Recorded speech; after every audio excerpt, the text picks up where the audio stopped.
Perfecto. Parecería que ya... Bien. Está grabando. Perfecto.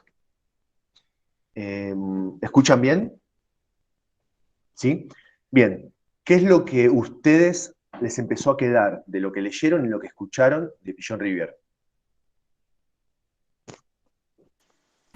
Eh, bueno, que él habla de una psicología que es la psicología sería individual, ¿no? Que se ocupa del individuo y la sociología de las sociedades, ¿no?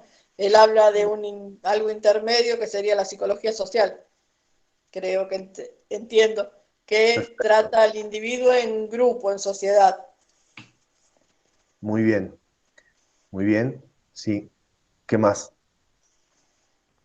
Profe, que nace, que la psicología social nace de la sociología y de la psicología, y como queda un vacío, entonces ahí nace la psicología social, que toma, como decía Vanina, el sujeto intermedio, o sea, el sujeto interactuando con otros sujetos.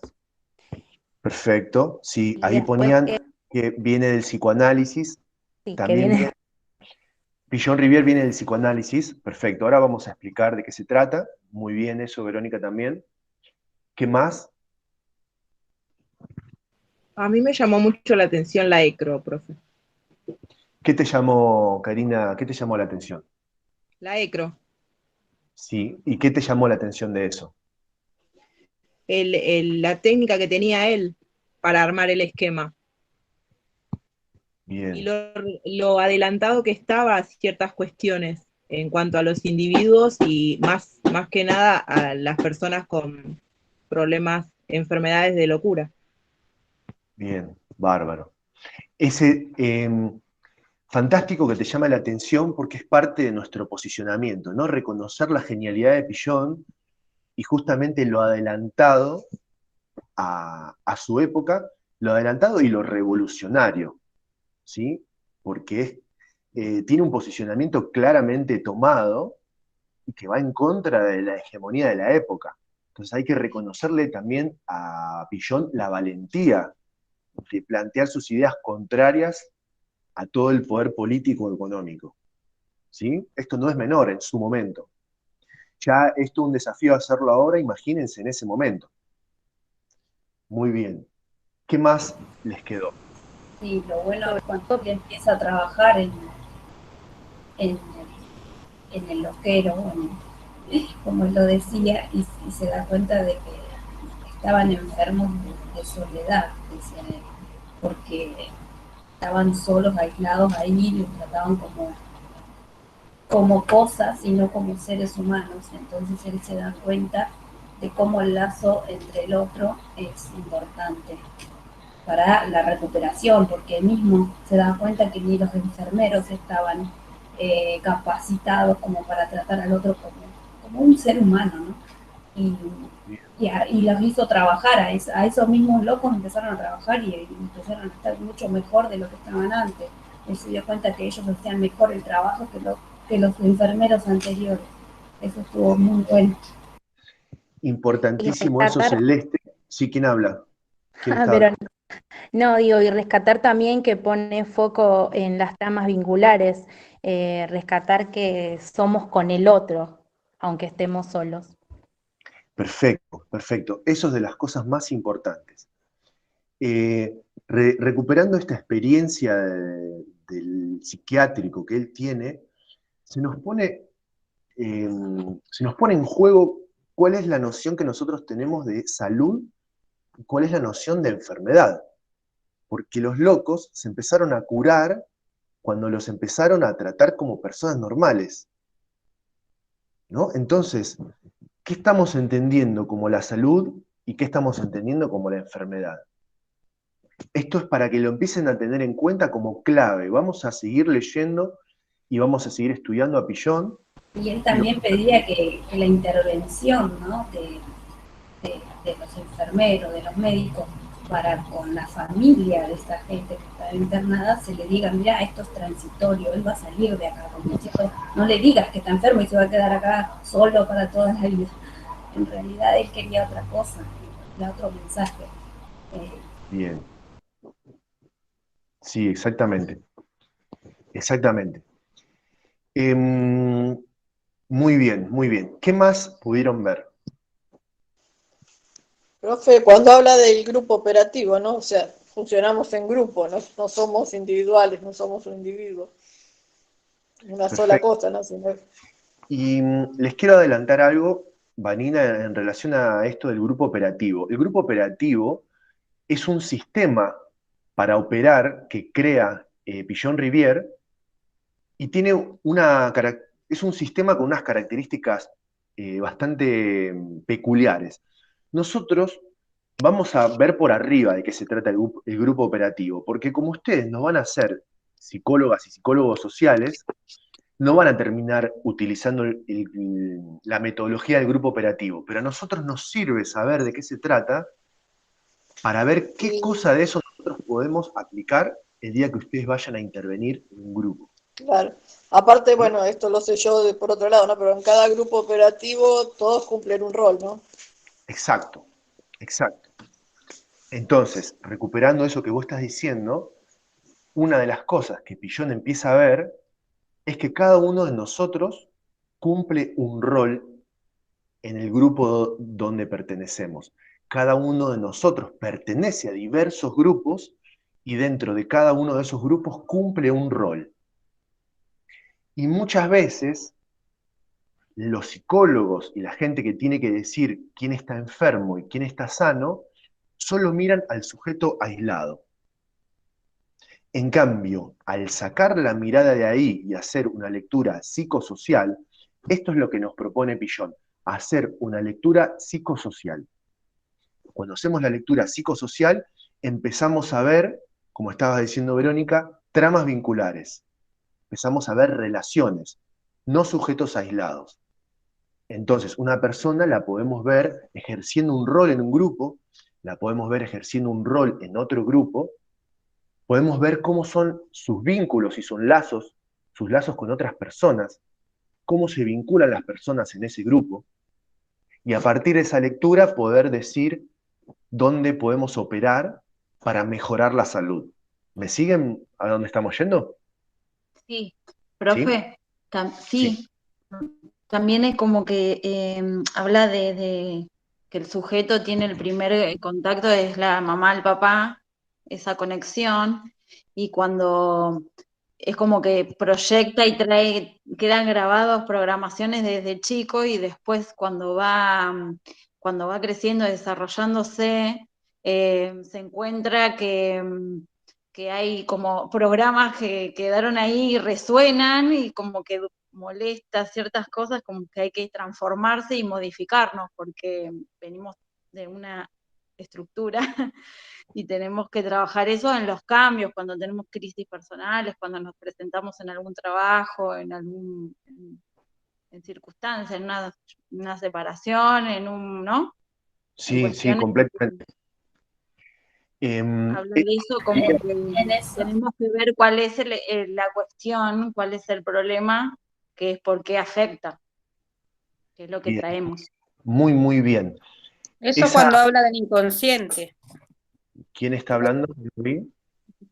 Acá, Laura Orue. Ah, Nosotros, Laura, sí, Laura, te vi. Exactamente. También cuando Cuando él habla, nombra, esa para mí es la parte más compleja que nos toca afrontar, ¿sí? La parte de hacer una lectura del inconsciente. Por eso vamos a ir recuperando cositas del psicoanálisis. Levante la mano quienes saben lo que es el psicoanálisis.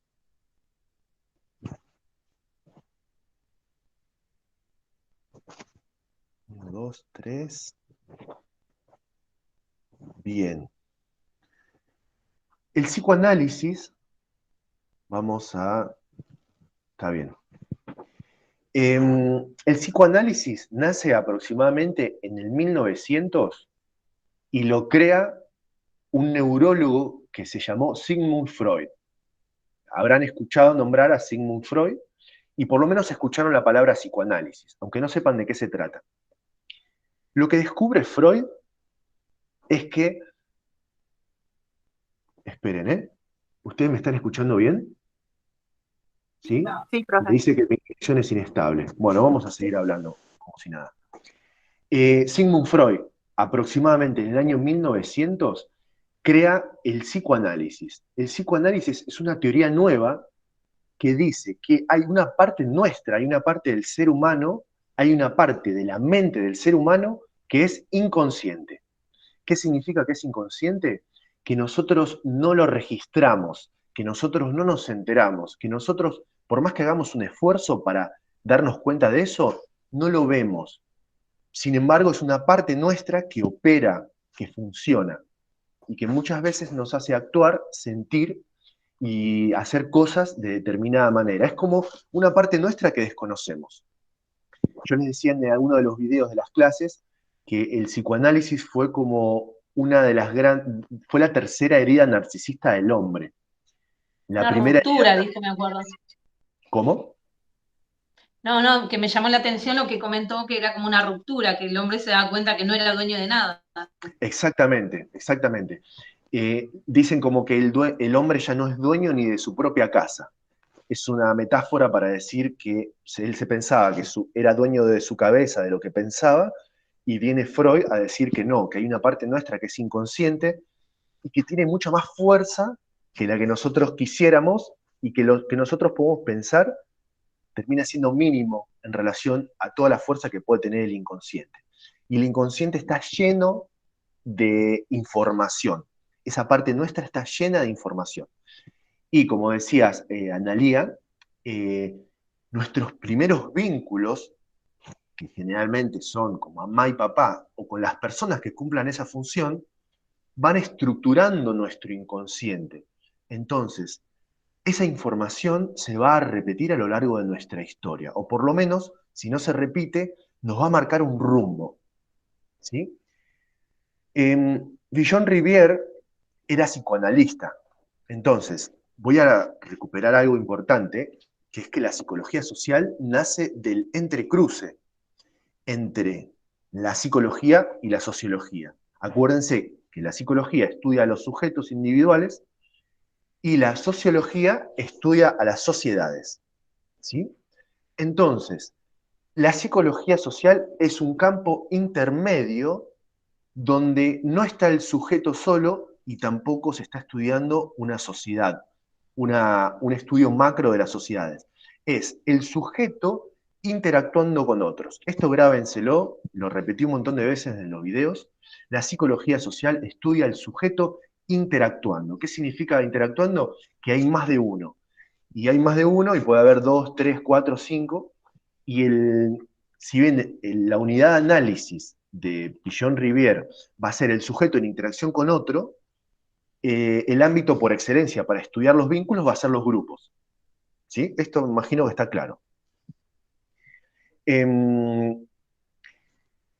Bien, cuando nosotros decimos que Villon viene del psicoanálisis, de alguna manera el psicoanálisis era una práctica individual. ¿Sí? El psicoanálisis generalmente se practicaba en un consultorio hablando el psicoanalista con un sujeto. Entonces, si bien tiene una lectura que muchas veces podríamos pensar que contempla los vínculos y lo social, es una práctica individualista. Y Villon Rivière, si bien es uno de los pioneros y una de las personas que trae el psicoanálisis a la Argentina, después se abre, no deja de ser psicoanalista, pero se abre y funda la Escuela de Psicología Social, porque lo que él cambia es su forma de intervenir. Y es una de las cosas que nosotros queremos recuperar y que a ustedes les va a servir para pensar intervenciones. Pensar intervenciones desde una lectura psicosocial. ¿Por qué podríamos decir que Villon Rivière se abre del psicoanálisis? Porque él dice que no hay que intervenir, que sería una locura intervenir de a una persona por vez en el consultorio. Él dice, hay que intervenir en los lazos sociales, hay que intervenir en los vínculos. ¿Y cómo se interviene en los vínculos? En lugares grupales. ¿Sí? Entonces ahí él tiene muchos años de formulación de su teoría y de su forma de su operativa, la forma en la que él va a intervenir después. ¿Me siguen hasta acá? ¿Sí? Ok. Sí, profe, es cuando él hace como una exposición mostrando un partido de fútbol y dice cómo todos con el vínculo terminan, digamos, haciendo un buen equipo, por así decirlo. Bien, eso cuenta esa anécdota en el libro, que él estaba dando clase y no quería perderse un partido, y hace que todo el mundo lo vea y lo usa como excusa para analizar cómo están interactuando esos jugadores. Sí, parece que era bastante creativo, y les propongo que lean la primera parte del libro, porque es muy poderoso entender, es muy útil entender cómo se fue constituyendo la personalidad de Pillon. Él fue una persona que tuvo la lucidez de unir conocimientos de campos distintos, que no hubo tantas personas en la historia que hagan una ensalada tan interesante y tan potente como la que hizo Pillon. Y cuando uno observa y entiende su vida, se da cuenta que él desde chico está destinado a unir lo diferente, a contemplar lo marginal. ¿Sí? Él viene de una burguesía, de una clase alta, viviendo en Francia. Él era suizo, pero vive su infancia en Francia, y cuando llega a vivir al Chaco, imagínense el contraste cultural, imagínense la diferencia cultural que habría entre su familia y los indígenas guaraníes, tobas creo que también.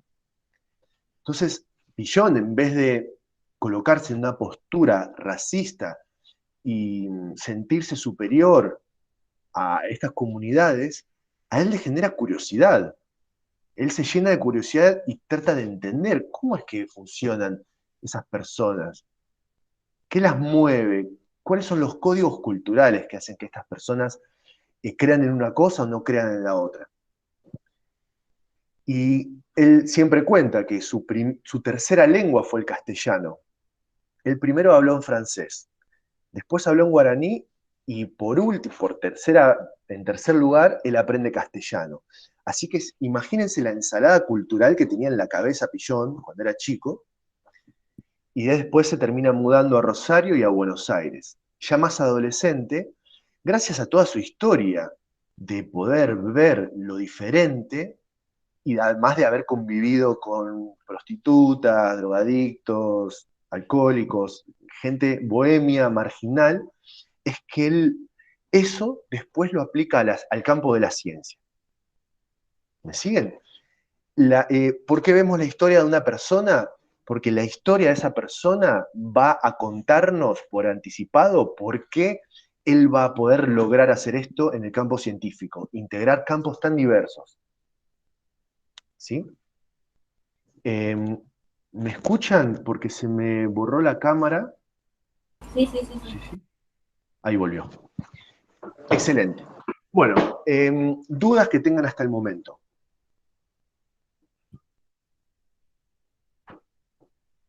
¿Dudas, preguntas?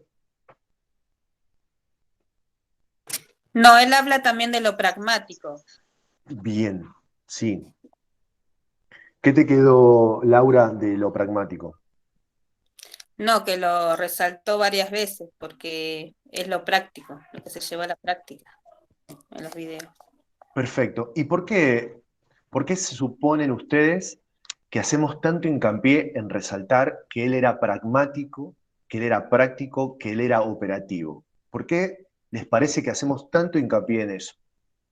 Y porque nosotros vamos a tener que intervenir y de nada nos sirve la teoría si no la podemos aplicar. Exacto. Sin embargo, hay muchas teorías que son muchísimas palabras, no digamos que no sean poderosas, pero que nos cuesta muchísimo bajarla a la realidad. Nos cuesta muchísimo aterrizarlas. Entonces, el gran mérito de Pillon es que él fue práctico y operativo, siempre pensó en que eso logre la transformación y el cambio social. En ningún momento se divagó con ideas que no se podían aplicar. Y lo recalcamos porque muchos de sus colegas fueron súper teóricos, dijeron cosas súper interesantísimas, pero que era muy difícil de aplicarlas en la realidad y que eso produzca un cambio. ¿Se entiende? Hay muchas teorías que son interesantísimas, pero de ahí a que produzcan un verdadero cambio social, hay como una brecha enorme. Y nosotros le damos el gran mérito a Pillon-Rivière de que él en ningún momento perdió de vista que cada cosa de su teoría, que cada detalle de su teoría tenía que tener una respuesta en el campo social, tenía que tener un resultado en el campo social, y tenía que ser operativo y práctico. ¿Sí? Me parece que ya lo repetí un montón de veces. Quedó clarísimo, ¿verdad? Muy bien. Quería leerles, estuve leyendo de vuelta toda la introducción y quería leerles algunas pequeñas cositas que me parecieron importantes.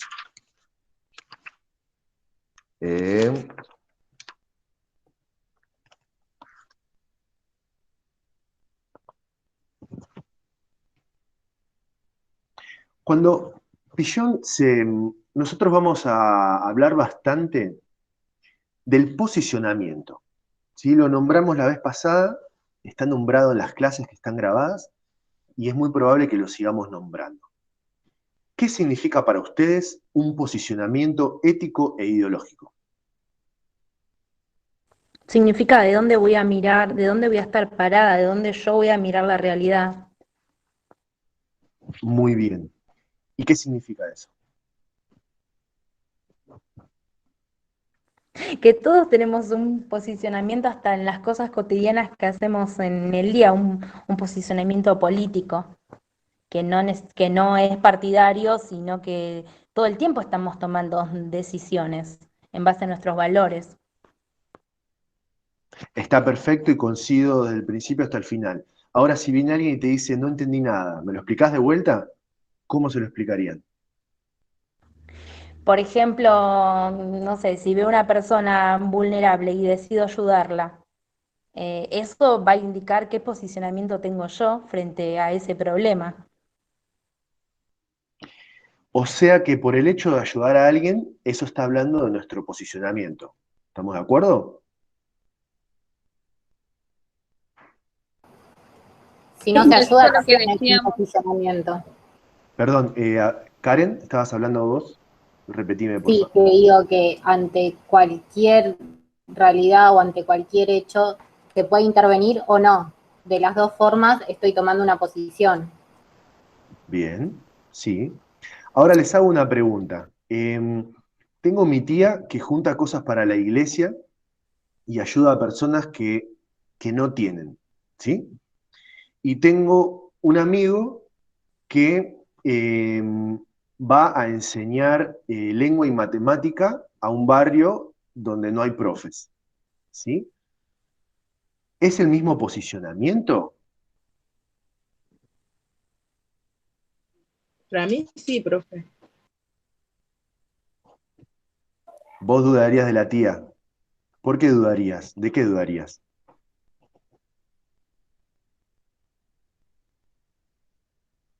Bien, para vos lo hace por ir al cielo y no para ayudar. Es una interpretación tuya, ¿no? No lo sabemos. No, hablaban también cuando hablábamos de metodología de los paradigmas, de qué mirada, si de una mirada constructivista o de una mirada asistencialista, de qué parte yo me voy a posicionar. Bien, interesante, porque ahí podemos ver que podemos ayudar a otra persona, pero no significa que eso nos vaya a posicionar en el mismo lugar, política e ideológicamente hablando. ¿No? ¿Por qué es tan complejo esto? Porque nuestro posicionamiento implica un autoconocimiento y nos vamos descubriendo a nosotros mismos las cosas que hacemos. Les voy a Profe, confesar, sí, ¿quién habló recién? no, Karina, puede ser por los valores que tenemos nosotros, que tenemos que plantear y posicionarnos con nuestros valores y Bien, defender sí. eso. De alguna manera, en el posicionamiento están incluidos nuestros valores. Nuestros valores atraviesan el posicionamiento, Sí. ¿no? Ahora, ¿qué pasa?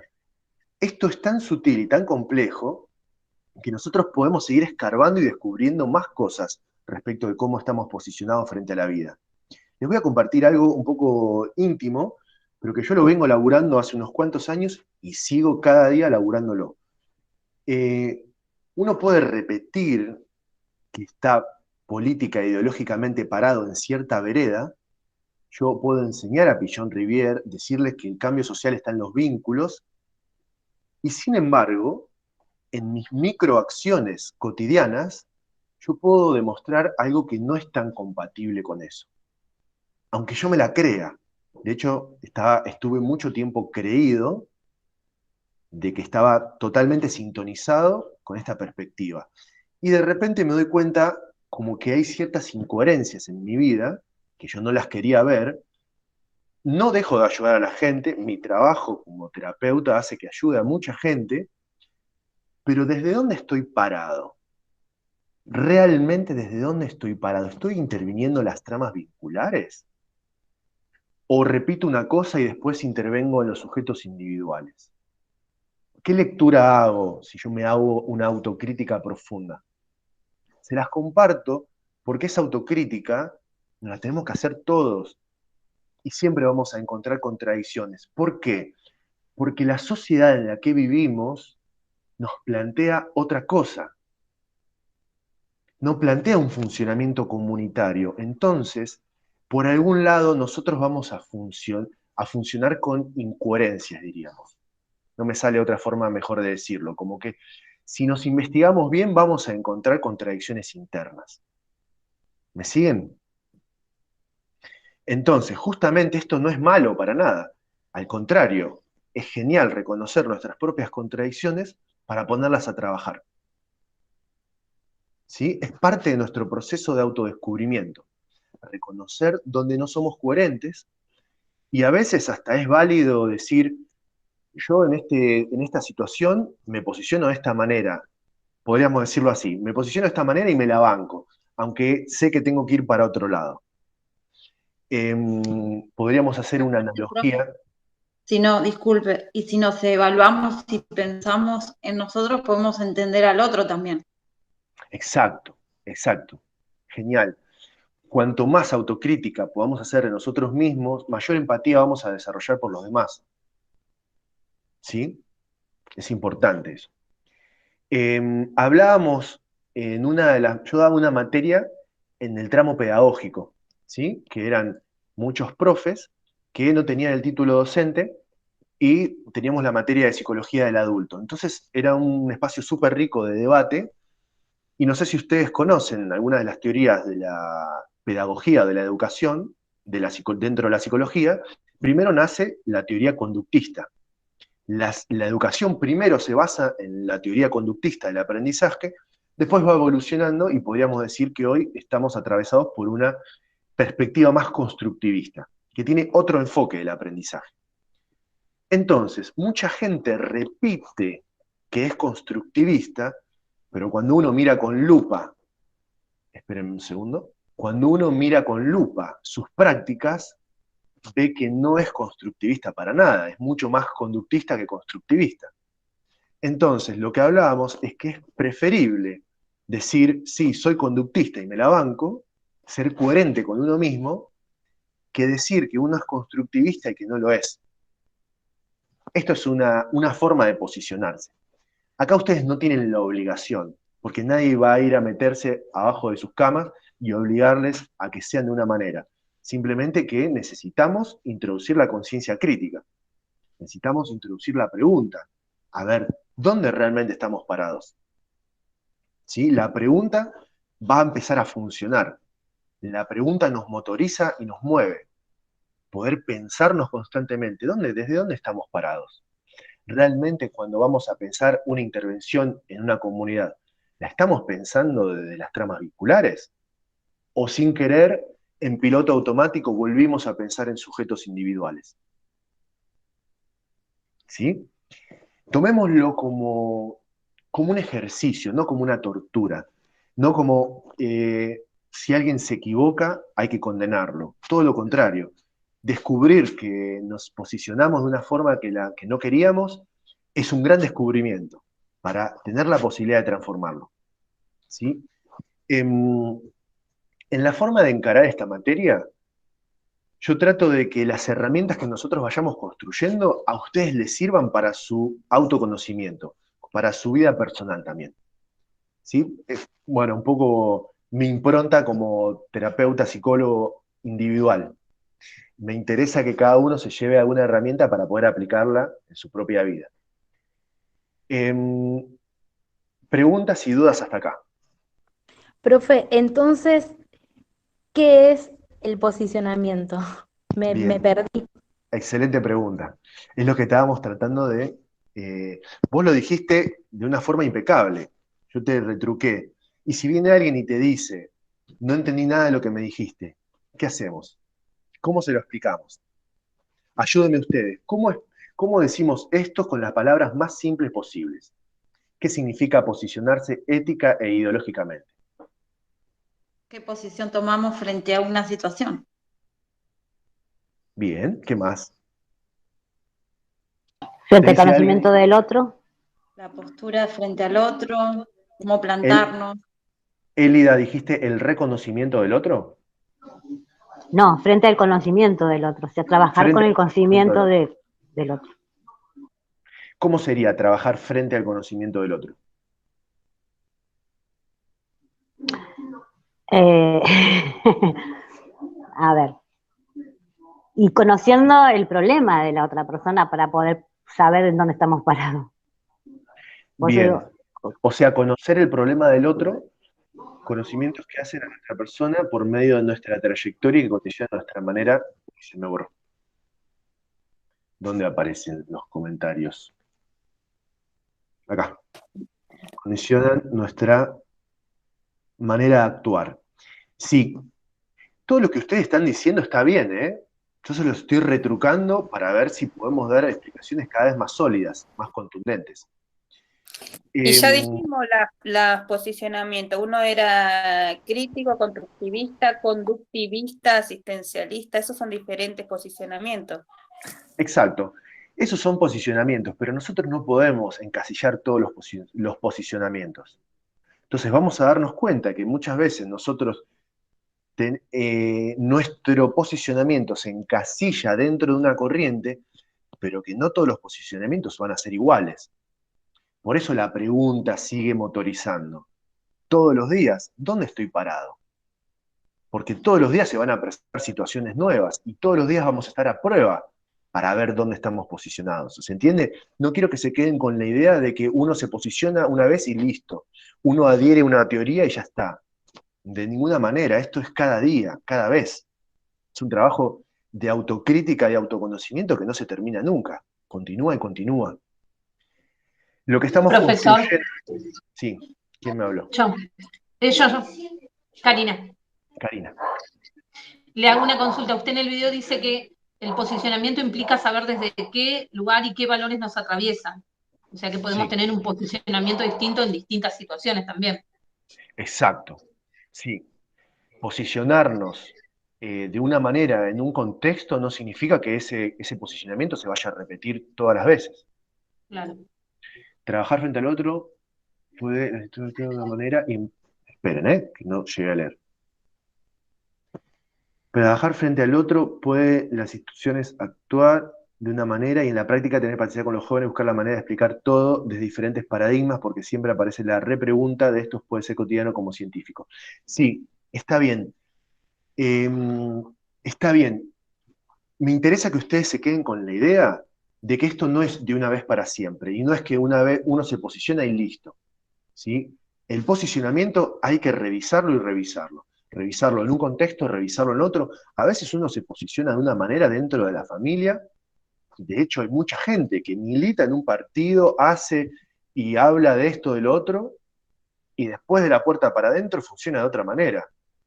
Si quieren, lo podemos pensar con el feminismo. Hay militantes del feminismo que se posicionan de una manera ante la lucha social y después de la puerta para adentro muchas veces se reproducen prácticas que irían en una vereda opuesta. Y lo digo, doy el ejemplo del feminismo porque es algo actual, pero lo podemos aplicar a todo. ¿sí? Sí, como lo religioso. Pueden ir a, Con lo no religioso. sé, una pareja va a la iglesia todos los domingos, llega a la casa y el marido la mata a trompada a la mujer. O sea, Totalmente, excelente ejemplo. Mi abuela iba a la iglesia, no faltaba nunca, hacía 70 señales de la cruz, después salía y criticaba a la vecina, ¿no? Entonces, bueno, hay una contradicción ahí, ¿no? Hay algo que no está en la misma vereda. Entonces, poder pensarlo en nosotros es autoevaluarnos a cada momento dónde estamos parados. ¿Sí? Más o menos... A mí me pasa, bueno, algo con lo de la iglesia, ¿no? Yo tengo, bueno, mis hijos se llevan muchos años entre ellos. Y tengo totalmente diferencias que el otro día le decía al más chico, vos te bauticé y nunca tomaste la comunión, nunca tomaste la confirmación. Cosas que sí la hice con el más grande, o sea, y son distintos cambios en la vida de uno, ¿no? Distintos posicionamientos con respecto a eso, ¿no? Bien, excelente ejemplo, porque ahí podemos ver cómo tu posicionamiento fue cambiando a lo largo del tiempo en relación a lo religioso. Claro, en eso fue cambiando y en muchas cosas, ¿no? Uno las va cambiando, no se da cuenta por ahí en lo cotidiano, pero sí las cambia. Exactamente. Y podemos decir que vamos construyendo un posicionamiento. Es dinámico, exactamente, es dinámico, esa es la idea, que es dinámico. Y lo que nosotros tratamos de hacer acá es construir coordenadas que nos ayuden en esa construcción del posicionamiento. Es de facilitar coordenadas para que podamos hacernos esa pregunta. ¿Dónde estoy parado? Ya esa pregunta es fantástica, porque por lo menos lo podemos empezar a pensar. ¿Desde dónde estoy parado? Cuando ustedes, ahora es más difícil decir ahora salgo a la calle porque estamos la mayoría encerrados, pero bueno, pensémoslo en las situaciones que nos toca interactuar con otros, aunque sea acá por videollamada. Siempre estamos posicionados. Y a veces es confuso porque en muchas situaciones uno no termina de identificar dónde está posicionado. Pero si uno sigue atento, en algún momento se va a develar. ¿Sí? Es como si uno le encontrara la puntita del hilo, decir, ah, era acá. Tira el hilo y ahí uno dice, ah, ya sé dónde estoy posicionado. O puede pasar también que uno reconozca su propio posicionamiento después de que pasó un tiempo. Decir, ah, en toda esa época yo estaba posicionado de esta manera. Que de hecho es lo que me pasa todo el tiempo a mí. Es, ah, en esa época estuve posicionado de esta manera, creo que tendría que cambiarlo. Bien, gracias por reconocerlo, me digo a mí mismo, y trato de ver si puedo hacer las cosas de otra manera. Hasta acá, claro, ¿no? Entonces, ante cada posicionamiento que tenemos en las intervenciones y en la vida cotidiana, siempre surge una transformación para nosotros y una construcción nueva. Bien, es un muy buen comentario, es una autocrítica constante, dice Nadia. Sí, también. Es una buena pregunta. ¿Hay transformación siempre? No, profe. No digo que siempre, pero en algunos casos, debido a ciertas intervenciones o a ciertas cosas que te pasan en la vida cotidiana, capaz que vos haces que desde tu punto de vista hagas una transformación o construyas algo que te sea mejor que lo que vos pensabas. Por ejemplo, a mí me pasó hoy que yo siempre pienso estar en el lugar de empatía con el otro y hoy quizás fui un poco intolerante con una compañera y eso hoy no sumó. O sea, yo no construí nada hoy siendo intolerante. Entonces, como fuiste intolerante, estabas posicionada de otra manera. para mí no fue intolerante. Bien, Sí, bueno, quiero retomar lo que decías vos, Cari. La pregunta que es súper valiosa, la pregunta de, ¿siempre hay transformación? ¿Qué podemos hacer nosotros para que haya transformación? Podríamos pensar que haya transformación es algo deseable, ¿no? Que quisiéramos que haya transformación, siempre y cuando sea evolutiva. Profe, con respecto a lo de Vero, quiero acotar algo. Por ahí vos te sentiste intolerante, pero por ahí es lo que te salió y es tu transformación, tu cambio, ¿no? Lo que estás buscando. Y por ahí te salió y lo dijiste. Y no está mal tampoco, creo, ¿no, profe? No, mientras uno se maneje con respeto, creo que no. Aparte, intolerante quiere decir que ya se cansó de tolerar. ¿Por qué hay que tolerar? no quiero que nos metamos en una cuestión que nos puede desviar de nuestro tema, porque quizás cuando nos agarramos de un caso concreto, por ahí estamos poniendo el foco en si uno, qué pasa si uno es tolerante, qué pasa si uno es intolerante. Y a veces el posicionamiento es mucho más que ser tolerante o no en un momento determinado. ¿Sí? Por ahí el posicionamiento se va construyendo y no es solo un momento donde uno perdió la paciencia o no la perdió. ¿Me sigue lo que digo? Quiero que no Sí, se queden con la idea de que tenemos que ser jueces en un momento determinado. Quizás para descubrir un posicionamiento tenemos que vernos a nosotros mismos a lo largo del tiempo. ¿Sí? Y la coherencia de nuestras acciones encadenadas una con la otra, nuestras formas de pensar, sentir y actuar. ¿Sí? Bien, eso es súper importante. Para mí es la complejidad del objeto de estudio, porque al ser otros sujetos, las personas van cambiando y también nos obliga a que tomemos otro tipo de posicionamiento en cada caso. Bien, es un buen planteo. Nuestra idea sería reconocer el posicionamiento que nosotros quisiéramos lograr. Estamos queriendo imitar a Pillon Rivière, si estamos queriendo, esto se los digo, lo hago explícito. Los profes a veces dejamos cosas implícitas, pero se lo estoy haciendo explícito. Nosotros quisiéramos, a mí me encantaría que ustedes construyan un posicionamiento que vaya de la mano con el de Pillon Rivière. ¿Sí? Les dejo, ustedes me pueden mentir a mí y decirme todo lo que yo quiero escuchar y después, cuando aprueban la materia, hacen todo lo contrario. Ya esa parte a mí me excede. Pero a mí me encantaría que ustedes Está puedan pidiendo mucho. reconocer, el posicionamiento de Pillon Rivière para ver si vale la pena sumarse a ese posicionamiento, si vale la pena que nosotros construyamos uno parecido.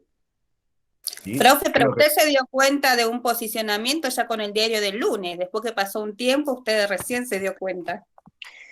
al principio sí, pero después, en la medida que lo fui trabajando cada vez más, lo voy reconociendo cada vez más en tiempo real, al tiempo que hago las cosas.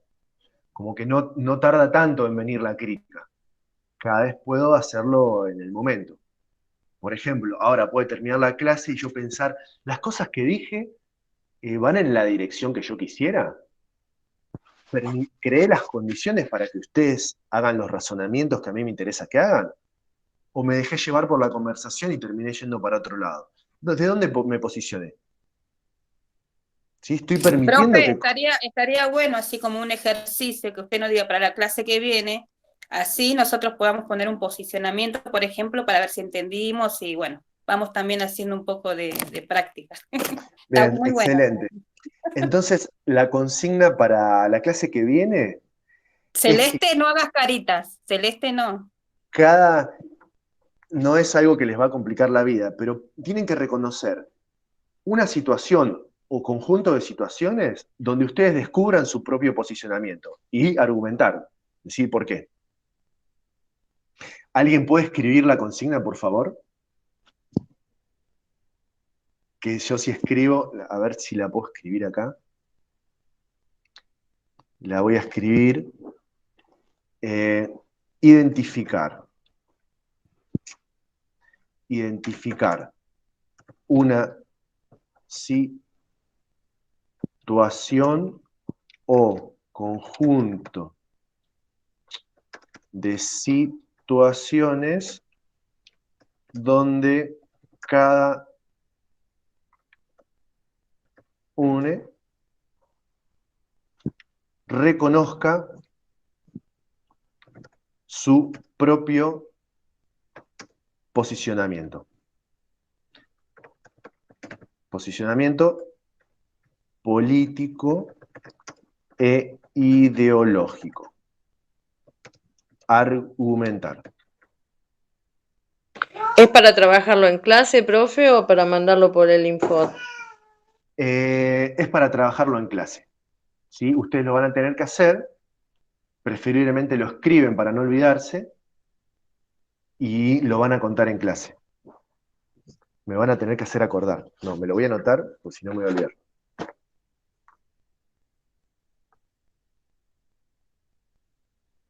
Laura. Este ejercicio a nosotros nos va a venir bárbaro para todas las otras materias y para su ejercicio profesional, porque reconocer el posicionamiento es parte fundamental del trabajo social. Hay en otras carreras donde no se hace tan imprescindible reconocer nuestro propio posicionamiento, porque quizás las intervenciones están diseñadas de otra manera. Si uno estudia ingeniería, si uno estudia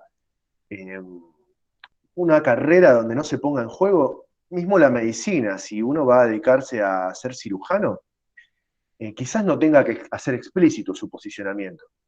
Pero nosotros que estamos en una carrera social, no hay forma de no posicionarse y reconocerse a uno mismo dónde está uno posicionado, dónde está uno parado. Les repito algo que es importantísimo.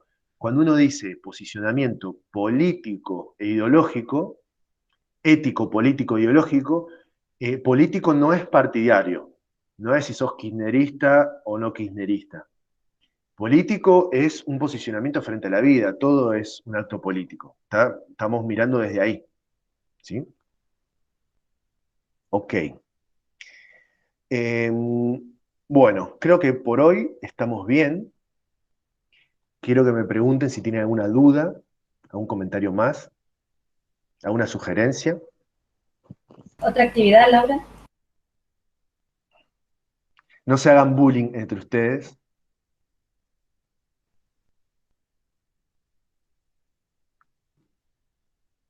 ¿Nada más? Bueno, gente, un placer enorme. Vamos a hacer las clases de 1 hora, ¿sí? Intentar hacerlas de 1 hora. Y que la clase sea el lugar donde ustedes se sacan las dudas. Intenten, hagan todo lo posible por ver los videos. Estuve viendo que si uno ve los videos en la resolución más baja, gasta bastantes pocos datos. Entonces creo que esa es la forma más conveniente. Si alguien necesita, yo los convertí, bajé los audios y los convertí al formato más básico para pasárselos por el grupo también. Pero ocupan 90 megas todos juntos. Entonces, a veces es preferible ver el video en la resolución más baja que bajarse al celular los audios o la computadora. Si alguien lo llega a necesitar, yo lo tengo acá disponible, ¿sí? Cualquier cosa me avisan. No los pasé para no sobrecargar. Si ustedes se le bajan automáticamente los audios, se les va a sobrecargar el teléfono o la computadora. Eso. ¿Alguien más tiene alguna pregunta, alguna duda? Sí, sobre el trabajo individual, ¿hay fecha? Sí, la fecha es la misma que para el trabajo grupal, que ¿Los dos está juntos? en el calendario. Sí. Si a mí me dan opción de que puedan entregar el trabajo, sobre todo el grupal, después, no habría problema con eso. Lo que pasa que a veces nos piden que tengamos una nota para cerrar el cuatrimestre. Sí. ¿Y por dónde se entrega? Y vamos a ponernos de acuerdo, seguramente lo puedan mandar por el campus o me lo pueden mandar por mail. Profe, bueno. yo no encontré el trabajo grupal. ¿No lo encontraste? No, Está en el encontré el individual. Ese sí lo pude ver, el individual sí, pero el grupal no lo encontré. ¿Alguien encontró el grupal? Lo que pasa es que hay que correr el mes. Ah, no, yo no lo encontré el grupal tampoco. Bueno, después lo voy a revisar, ¿sí? A ver, yo estoy casi seguro que los puse los dos el mismo día. Puede ocurrir que como ocupa espacio no lleguen a leerlo, que haya que correr, porque están los dos puestos el mismo día. Si no me equivoco es el 7 de julio. A ver. Yo encontré uno en mayo, el individual, y el grupal lo encontré en junio. No, estaban los dos el mismo día. Voy a entrar al campus ahora y voy a revisar eso. Sí, si no, si alguna compañera lo tiene y lo comparte después a WhatsApp. Bien, ahora mismo me meto en el campus y les paso por WhatsApp las fechas y la consigna. Gracias, profe. Perfecto. Profe, yo estoy acá en el campus y solo en el mes de junio dice... No, julio. Clase, no marca ningún trabajo práctico. Julio. En el mes de junio. Julio, en julio. Ah, Julio, perdón. Me quedé en Pillón Rivera es junio. individual o grupal. Hay un A ver. trabajo que es individual y hay un trabajo que es grupal, ¿sí? Hay dos consignas. Ahí En la está el 7 de julio, ¿puede ser? ¿Cómo? El 7 de julio puede ser. Puede ser el 7. Me parece que es el 7, es Ah, el sí, día de el 7. las consignas. ¿Sí? Ahí va. Entonces están las dos consignas en el campus. Bien, Entonces entregamos los dos, el grupal y el individual juntos, profe. exactamente. Sí. Les repito lo mismo. Ahí Hasta se ahora ve. seguimos con esta consigna. Si a mí me permiten y me dicen que no hay ningún problema que ustedes lo entreguen después, les puedo pasar para después la fecha de entrega grupal. ¿Qué pasa? Muchas veces a nosotros los profes nos exigen que cerremos el cuatrimestre con notas. Entonces, tienen que entregarlo el 7 para que yo los pueda corregir antes de que termine el cuatrimestre. ¿Se entiende? Es por eso. Entonces, ya que están ahí, les puedo pedir el favor de que copien la consigna y pasarla por el grupo de WhatsApp. Y ahí la paso. ¿Sí? Muchas gracias. Genial. Bueno, ¿alguna duda más antes de cerrar? Sí, profe, esta clase la va a subir a YouTube. Imagino que sí, porque la verdad es que nunca grabé, es la primera clase en Meet que grabo.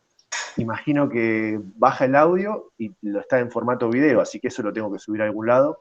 Imagino que va a ser a YouTube. Sí, porque hay compas que están trabajando en YouTube. Sí. La verdad que subir un video a YouTube desde mi computadora es una tortura porque la computadora es lenta y vieja y porque mi internet funciona muy lento. Estuve el fin de semana, viernes, sábado y domingo, luchando para subir 5 videos que no eran tan largos. ¿Y al campus? Por ahí. Es La lo Pero mismo. sí, sociología lo hay sube al profesoras que campus. subían al campus. Ah, ¿se sube directamente del Meet al campus? Sí, hay profesoras que subían las grabaciones de las clases, las subían al campus en vez de a YouTube. Ah, bueno, voy a probar esa opción. Voy a ver, Lo que quizás sea más podría, ágil. lo que La podría profe hacer, de profe, es sociología. cuando termina la clase, terminar la grabación y seguimos hablando, porque si no, después el video es muy largo, Ah, tenés hay mucho, razón. Entonces muchas conversaciones, así. ¿cómo hago para dejar de grabar? ¿Dónde está? Dejar de grabar. Mm, qué duro que soy. Detener grabación. Detener grabación. Seguro que le parece para